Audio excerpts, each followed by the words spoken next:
Atti di violenza fisica e morale e atteggiamenti di deliberata indifferenza ai bisogni di assistenza e cura degli anziani. Sulla base di questo quadro, il GIP di Treviso ha disposto la sospensione dal servizio di 2 assistenti sociosanitari della casa di riposo Cesana Malanotti di Vittorio Veneto. L'indagine dei NAS, coordinata dalla Procura di Treviso, parla di un clima di costante vessazione, paura e sopraffazione che incideva in modo significativo sulla qualità di vita e sulla dignità personale degli ospiti della struttura.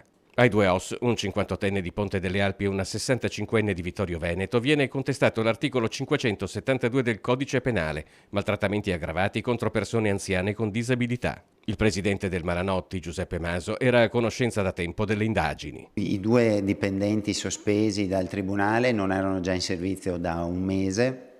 Nei confronti di uno dei 2 abbiamo già avviato un procedimento disciplinare.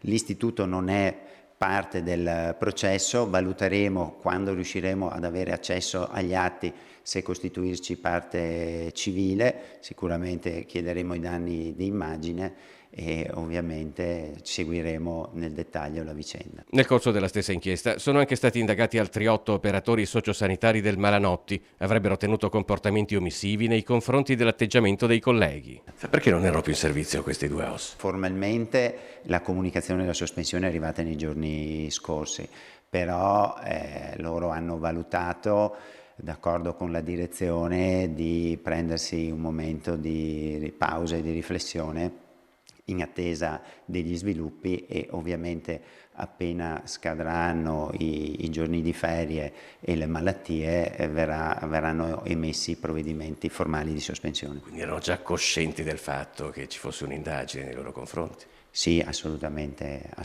sì. I NAS di Treviso hanno ribattezzato l'operazione Recidivum, considerandola la naturale prosecuzione di una precedente inchiesta che nel marzo di quest'anno si era conclusa con la condanna di un altro operatore sociosanitario della stessa RSA. Siamo preoccupati, naturalmente, non possiamo che esprimere solidarietà e vicinanza alle persone che stanno all'interno della struttura e ai familiari della persona eventualmente colpita. Può succedere, come è già successo, che ci sia qualche operatore che purtroppo non esegue il proprio lavoro con professionalità e empatia, mi viene da dire, ma ci sono tantissimi operatori, tantissimo personale che invece è di alto livello